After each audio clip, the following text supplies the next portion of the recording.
अस्सलाम वालेकुम, welcome to my YouTube channel. और आज की हमारी क्लास नंबर 2 है थ्योरी क्लास की। जैसे कि मैंने पहले बताया था कि मैं एड डिज़ाइन के बारे में एक क्लास लेके आने वाला हूं, तो आज वही क्लास है। और एक भाई का भी कमेंट आया था कि पोडियम डिज़ाइन के बारे में बता दें, तो दोनों एक साथ बताने वाला हूं। तो वीडियो को एंड तक देखिएगा। तो चलिए वीडियो को शुरू करते हैं।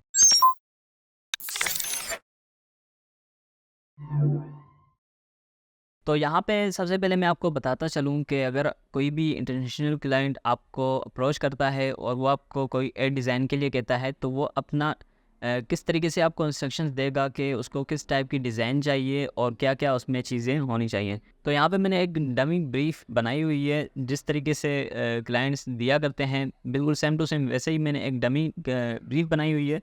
तो वो मैं आपके साथ शेयर कर लेता हूँ।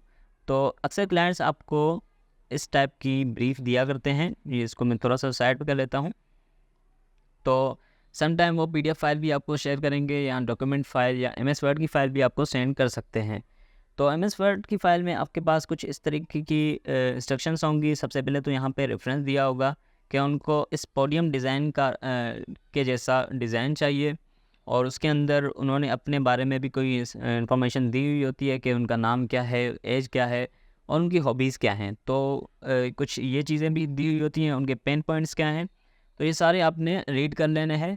मेन चीज़ जो हमारे काम की होती है, डिज़ाइन इंस्ट्रक्शन। डिज़ाइन इंस्ट्रक्शन को आपने बहुत ही फोकस के साथ पढ़ना है कि उनको किस तरीके की डिज़ाइन चाहिए। तो यहाँ पे हम एड डिज़ाइन के बारे में बात कर रहे हैं कि उनको एड डिज़ाइन चाहिए। यहाँ पे लिखा हुआ है designed similar to the example.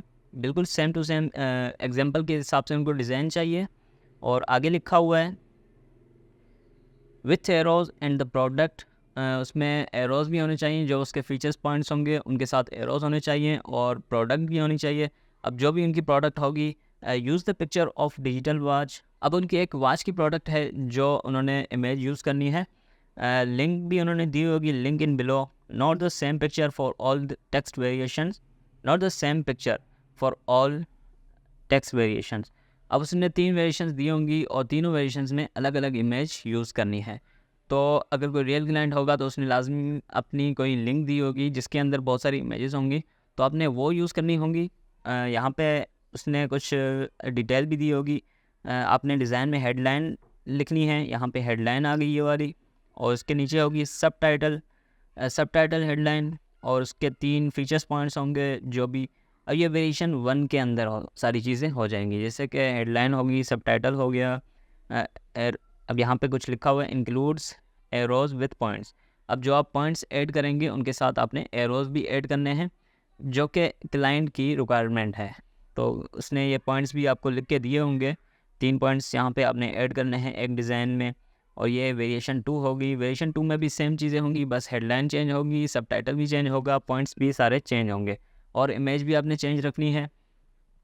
तो इसी हिसाब से 3 वेरिएशंस आपने बनानी होगी। और यहाँ पे लास्ट में आपके पास होगा सीटीए बटन। अब सीटीए बटन क्या होता है? सीटीए का फुल फॉर्म है कॉल दी एक्शन। अब जब भी आप कोई भी डिज़ाइन देखते हैं, कोई भी पोस्टर देखते हैं, बिल्कुल नीचे नीचे address, contact number, email address, ये सारी चीज़ें जो लिखी होती हैं, इनको कॉल दी एक्शन कहा जाता है, जिनके ज़रिए हम उनको उनके साथ कॉन्टैक्ट कर सकें और उनके साथ रब्ता कर सकें। तो जिस ज़रिए हम उनके साथ रब्ता कर सकें, उन चीज़ों को सीटीए बोला जाता है, कॉल दी एक्शन। तो यहाँ पे उसने लिखा हुआ है use the CTA button in all all variation. अब सीटीए हमारा होगा शॉप नाउ। तो यहाँ पे एक बटन दिया होगा जो कि सारी वेरिएशंस में यही सीटीए हमें यूज़ करना है, शॉप नाउ का। और यहाँ पे लिंक्स तो नहीं है, क्योंकि ये मैंने सारी ब्रीफ जो बनाई हुई है एक डमी ब्रीफ है। तो यहाँ पे मैंने सिर्फ लिखा हुआ है लिंक। तो कुछ इस तरीके की वो आपको चीज़ें दे रहे होते हैं, जहाँ पे वो अपनी इमेजेस एसेट देते हैं। ब्रांड स्टाइल गाइड लोगो क्या होता है, जिसमें वो अपने ब्रांड के बारे में सारी चीज़ें इन्फॉर्मेशन देते हैं, कि उनका कौन सा लोगो है, उनका कौन सा ब्रांड कलर्स हैं, उनके ब्रांड फ़ॉन्ट्स कौन से हैं। और यहाँ पे बड़े बड़े लफ्ज़ों में हाईलाइट भी किया होगा use brand fonts colours and style. तो लाज़िम आपने उनके ब्रांड कलर्स ही इस्तेमाल करने हैं, ज़्यादा अपनी मर्ज़ी के कोई कलर इस्तेमाल नहीं करने। तो यहाँ पे लास्ट में अपनी वेबसाइट की लिंक भी देंगे। उनकी वेबसाइट भी आप चेक करके बिल्कुल समझ सकते हैं कि किस तरीके की डिज़ाइन, किस तरीके के कलर्स उनकी वेबसाइट में यूज़ हुए हैं। तो वही कलर्स आपने भी यूज़ करने हैं। अदरवाइज़ वो आपको कलर कोड भी दे देते हैं, जो कि आप वहाँ से कलर पिक कर सकते हैं। और लास्ट में आपके पास होगा डिलीवरेबल।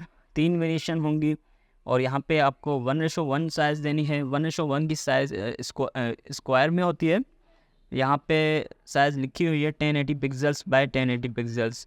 और यहाँ पे एक और साइज़ होगी 9:16, जो कि आजकल शॉर्ट रील्स की साइज़ होती है 1080 बाय 1920।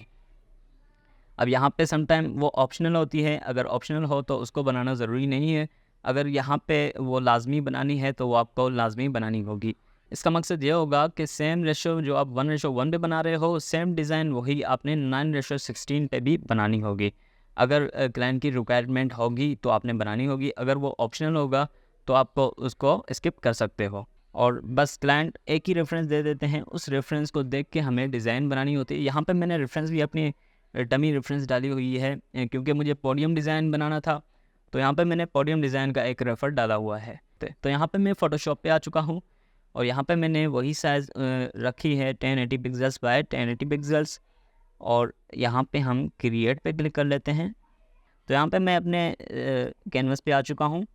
सबसे पहले यहाँ पे मैं बैकग्राउंड डिज़ाइन कर लेता हूँ। यहाँ पे लेयर्स आपने ओपन की होंगी, यहाँ पे आप आ जाएँ एडजस्टमेंट लेयर्स में आ जाएँ और सॉलिड कलर में उठा लेता हूँ कुछ ग्रे कलर का, डार्क ग्रे, ओके कर लें।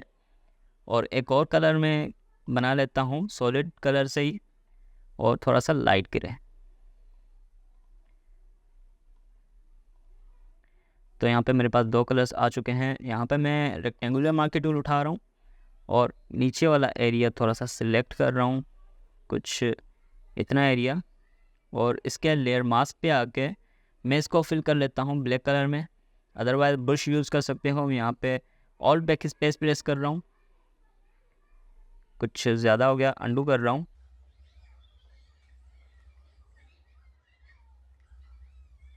तो यहाँ पे मैंने कुछ ये हिस्सा क्रिएट कर लिया है। उसके बाद मैं क्या करने वाला हूँ, इस लेयर पे आ जाता हूँ, इसके लेयर मास्क पे आ रहा हूँ और यहाँ पे ब्रश टूल उठा रहा हूँ। ब्रश टूल की फ्लो साइज़ में बहुत ही कम कर लेता हूँ 15 और यहाँ पे थोड़ा सा लाइट क्रिएट कर लेता हूँ। ऑलराइट, अब यहाँ पे पूरा बैकग्राउंड है तो बैकग्राउंड पे एक साइड से लाइट आ रही होगी, एक साइड से थोड़ा सा अंधेरा होगा। तो जिस साइड से लाइट आ रही होगी मैं यहाँ पे इस साइड से लाइट लेके आने वाला हूँ और इस साइड से थोड़ा सा डार्क एरिया होगा। जब भी ये डिज़ाइन करते हैं तो आपने लाइट को भी बहुत ही अच्छे से समझ लेना है कि लाइट को किस तरीके से आपने बैलेंस करना है। यहाँ पे मैं लेयर मास्क उठा रहा हूँ क्योंकि नीचे हमारा सॉलिड कलर है, तो यहाँ से अगर मैं इसके ऊपर ब्लैक कलर करूँगा तो हमारा बैकग्राउंड वाला सॉलिड कलर हमें दिखाई देगा। अंडू कर रहा हूँ, इसका फ्लो में बहुत ही कम कर लेता हूँ 5%। इंटर।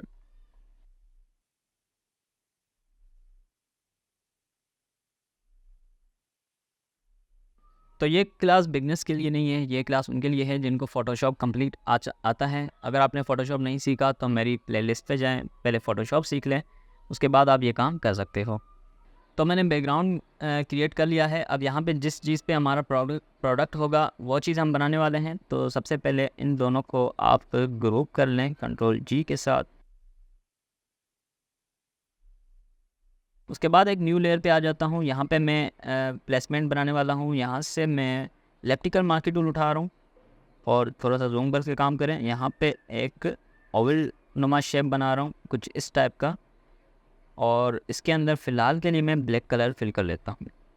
Ctrl+D के साथ डिसेलेक्ट कर लें और इसी की एक और कॉपी ले लेता हूँ मैं और इनका कलर मैं चूज़ कर लेता हूँ। अब यहाँ से कलर्स में आ जाएं, थोड़ा सा डार्क ग्रे, और इस लेयर को सिलेक्ट करके ऑल्ट बैक स्पेस के साथ ऑल्ट और शिफ्ट को प्रेस करके रखें और बैक स्पेस प्रेस करें तो इसके अंदर आप कलर फिल कर सकते हो। और इस लेयर में भी कुछ इसी तरीके से कलर फिल करने वाला हूँ।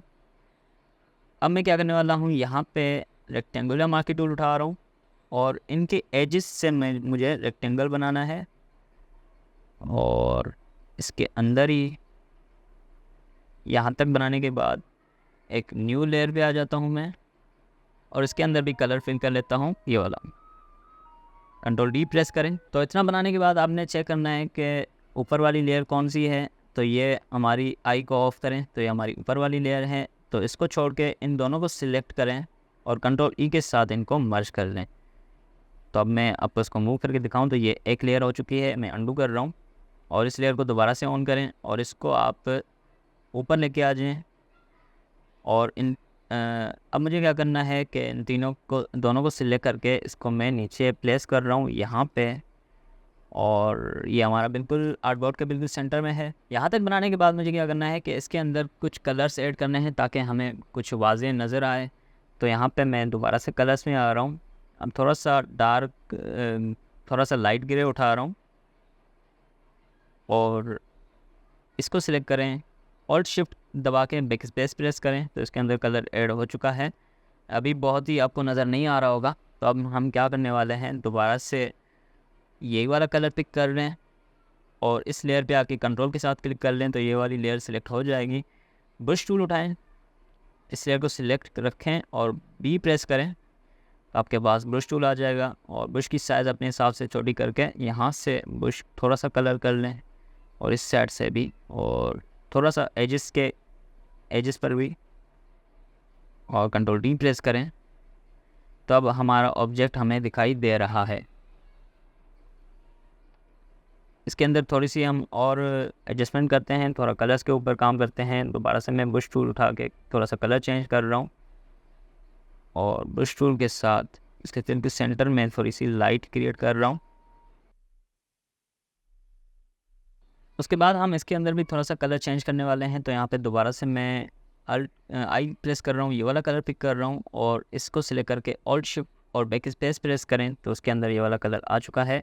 और इसके अंदर भी हम थोड़ी सी लाइट ऐड करने वाले हैं, तो यहाँ पे कलर थोड़ा सा मैं चेंज करने वाला हूँ, थोड़ा सा लाइट ग्रे, और ऑल्ट के कंट्रोल प्रेस करें और इस लेयर पे आके इसके आइकन पे क्लिक करेंगे तो ये वाली लेयर सिलेक्ट हो जाएगी।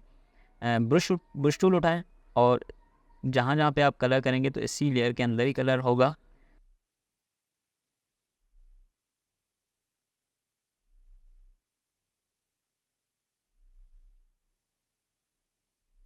तो ये हमारा प्रोडक्ट के लिए जो हमने बनाना था वो बन चुका है। अब इसके नीचे हम शेडो क्रिएट करने वाले हैं, तो यहाँ पे एक और लेयर ले लेते हैं। ब्रश टूल उठाएं, आप यहाँ पे कलर्स आपको चेंज दिखाई दे रहे होंगे, आप सिंपल डी प्रेस करें तो by default black and white colours आ जाएंगे।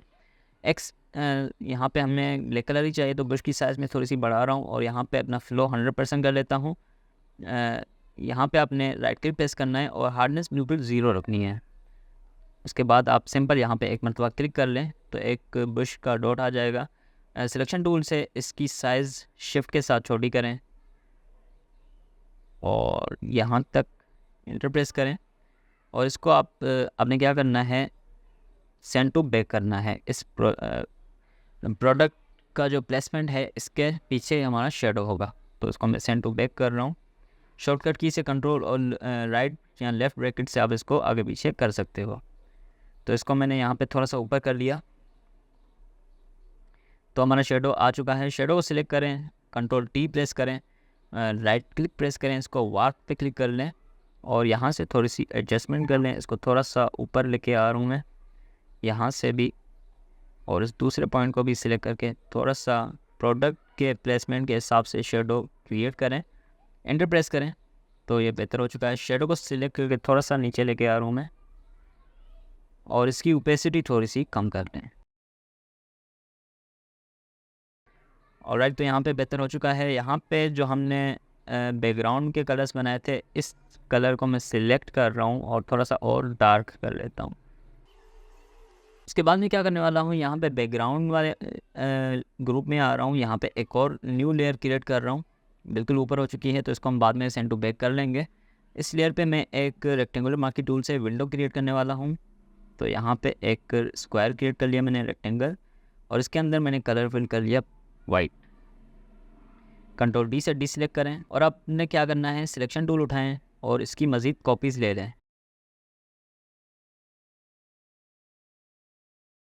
और अब यहाँ पे हमारे पास 4 लेयर्स बन चुकी हैं। तो इन चारों लेयर्स को आप सिलेक्ट करें बारी बारी से या शिफ्ट के साथ एक साथ सिलेक्ट कर लें और कंट्रोल ई प्रेस करें तो ये सारी लेयर्स आपस में मर्ज हो जाएंगी और ये हमारी एक विंडो क्रिएट हो चुकी है। तो अब यहाँ पे इस साइड से लाइट आ रही है तो इस विंडो को थोड़ा सा और मैं बड़ा कर रहा हूँ और राइट क्लिक प्रेस करें, पर्सपेक्टिव पे क्लिक कर लें और इसका थोड़ा सा एंगल चेंज करें इस हिसाब से और इसको यहाँ पे प्लेस करें, एंटर प्रेस करें और इस बैकग्राउंड का कलर भी थोड़ा सा हम डार्क कर लेते हैं ताकि हमें विंडो नज़र आए।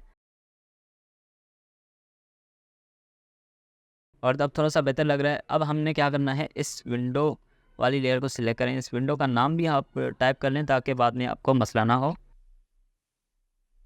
और इस लेयर को सिलेक्ट रखें और आपने फ़िल्टर में जाना है, ब्लर, गॉसियन ब्लर पे आ जाएं और इसमें थोड़ा सा ब्लर ऐड करें। तो इतना ब्लर काफ़ी है और इसकी साइज़ थोड़ी सी मैं बढ़ा रहा हूँ और इसको थोड़ा सा नीचे आके लेके आ जाएं और इसको सेंड टू बैक कर लें। तो हमारी ये विंडो क्रिएट हो चुकी है। इसकी ओपेसिटी थोड़ी सी मैं कम कर रहा हूँ यहाँ, तो आप इसका कलर मोड चेंज कर सकते हो। यहाँ पे आपको कोई अच्छा सा रिज़ल्ट मिल जाए तो वो रख लें, अदरवाइज़ आप यहाँ से इसकी ओपेसिटी कम करके इसको थोड़ा सा बेहतर कर सकते हो। और तो बारी आ गई है हमारे प्रोडक्ट की, तो हम जल्दी से प्रोडक्ट लेके आते हैं। ये वाली इमेज यहाँ पे मैंने pngwing.com से डाउनलोड की हुई है। वेबसाइट की लिंक मैं डिस्क्रिप्शन में दे दूँगा, वहाँ से आप कोई भी इमेजेस png में डाउनलोड कर सकते हो।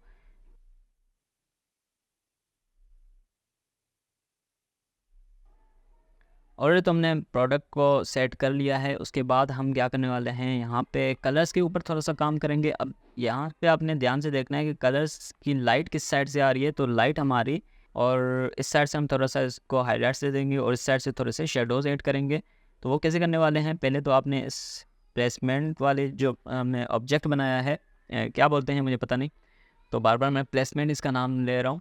तो इन तीनों को सिलेक्ट करके आप कंट्रोल ई या कंट्रोल जी प्रेस करें ताकि ग्रुप हो जाए। इसका नाम हम रख लेते हैं प्लेसमेंट एरिया। ऑलराइट, तो ये हमारा बैकग्राउंड का ग्रुप हो चुका। और ये अब हम प्रोडक्ट के ऊपर काम करने वाले हैं। तो यहाँ पे प्रोडक्ट को सिलेक्ट रखें, एडजस्टमेंट लेयर्स में आ जाएं, यहाँ पे लेवल्स उठाएं और यहाँ से थोड़े से हाईलाइट्स की तरफ इसको ड्रैग करें और इसको यहाँ पे क्लिक कर लिया करें ताकि क्लिपिंग मास्क सिर्फ हमारे प्रोडक्ट के ऊपर लाइट्स आएँ। तो क्लिपिंग मास्क हो चुकी है और काफ़ी वाइट हो रही है और इसको बैक। अब यहाँ पे एक और लेयर आ चुकी है लेवल्स की। इसके साथ आपके पास लेयर मास्क भी होगा। इसके ऊपर क्लिक करके कंट्रोल आई प्रेस करें, कलर इन्वर्स हो जाएंगे। उसके बाद आपने ब्रश टूल उठाना है। मेक श्योर करें कि यहाँ पे आपका फोरग्राउंड कलर वाइट हो, क्योंकि जहाँ जहाँ पे हम वाइट कलर करेंगे वहाँ वहाँ पे हमारी लाइट्स आती जाएंगी। तो ब्रश की साइज़ में थोड़ी सी छोटी कर रहा हूँ और यहाँ पे फिलो भी हम अपना 5% कर लेते हैं। और यहाँ पे हल्की हल्की सी हाइलाइट्स हमने देनी है जहाँ जहाँ पे हमारे प्रोडक्ट पे हाइलाइट्स आ रही हैं।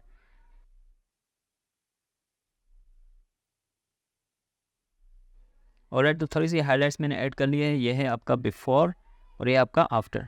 तो बिफ़ोर आफ्टर आपको आइडिया हो गया होगा कि क्या काम हुआ है। अब यहाँ पे हम थोड़े से शेडोज़ ऐड करेंगे। तो दोबारा से हम एडजस्टमेंट लेयर्स में आके लेवल्स में आ रहे हैं और यहाँ पे इस स्लाइडर को आप इस तरफ ड्रैग करें। मेक श्योर कि क्लिपिंग मास्क हो और इसको बिल्कुल डार्क कर दें।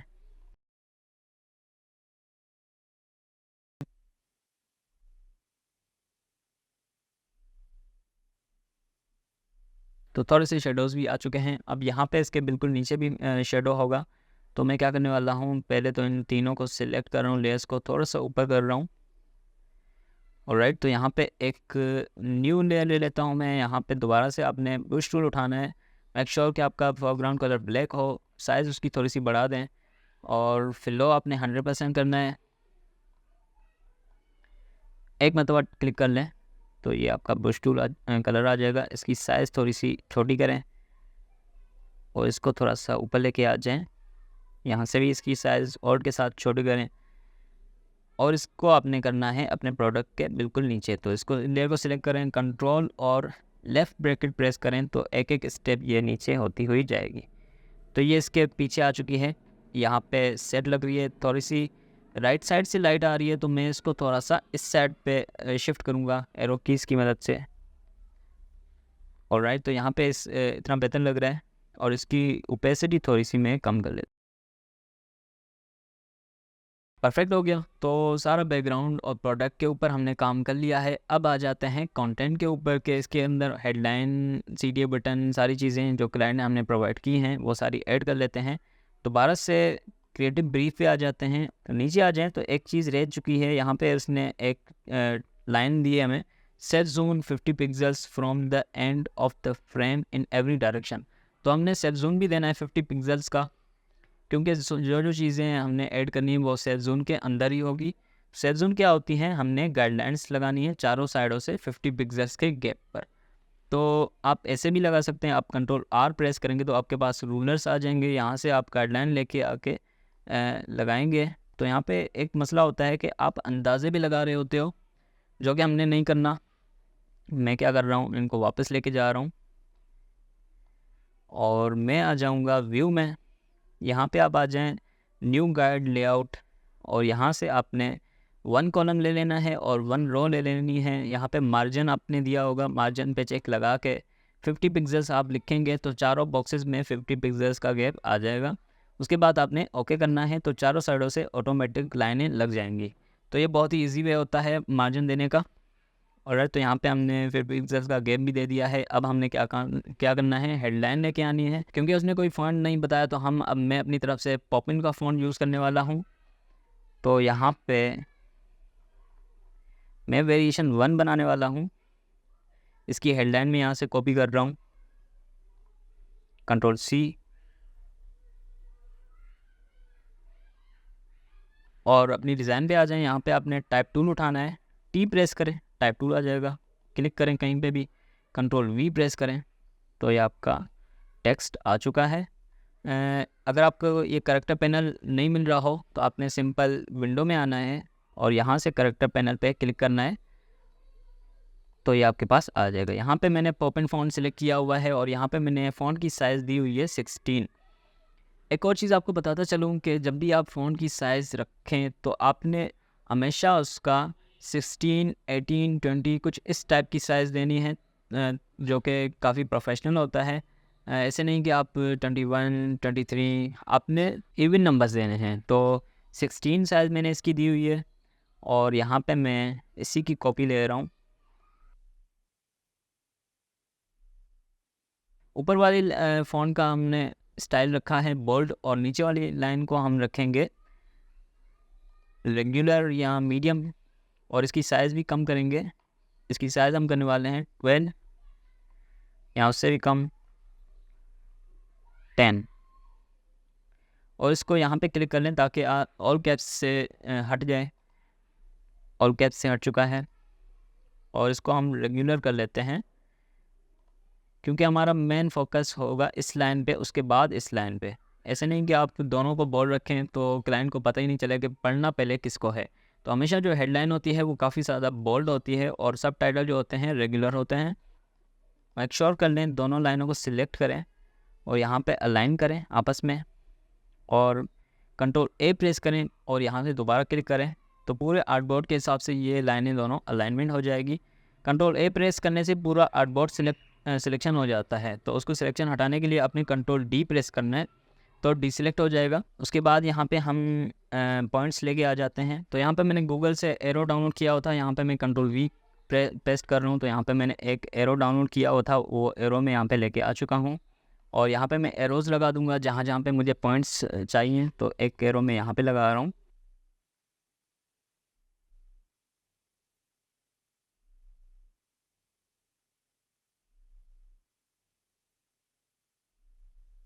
तो हमारे वेरिएशन 1 के ये पॉइंट्स से हाई रेजोल्यूशन पॉइंट 1 इसको सिलेक्ट करें,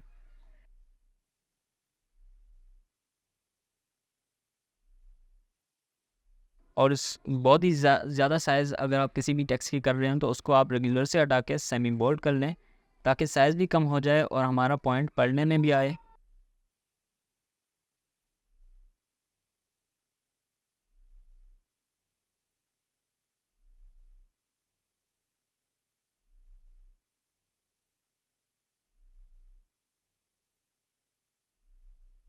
तो अब हमारा रह गया है CD बटन। तो यहाँ पे मैं जल्दी से CD बटन भी बना लेता हूँ। यहाँ पे मैं शेप उठा रहा हूँ रेक्टेंगल, और यहाँ पे एक रेक्टेंगल क्रिएट कर रहा हूँ। जैसे ही आप फोटोशॉप में रेक्टेंगल क्रिएट करते हैं तो यहाँ पे आपको कुछ प्रॉपर्टीज़ दिखाई देती हैं। इसका स्ट्रोक मुझे नहीं चाहिए, तो यहाँ पे स्ट्रोक को नन कर दें, और कलर आपने पिक करना है। इसी प्रोडक्ट से मैं पिक करने वाला हूँ ये वाला, और क्लिक ओके। तो इसका कलर हो चुका है। उसके बाद आपने क्या करना है, इसकी राउंडनेस थोड़ी सी बढ़ानी है, तो अब पेरेंट्स पे क्लिक कर लें और यहाँ पे आपको कुछ राउंडनेस दिए होंगे, तो यहाँ पे आप 50 पिक्सल्स की राउंडनेस कर लें, चारों बॉक्सेस में हो जाएगी, या तो थोड़ी सी कम कर लें 30।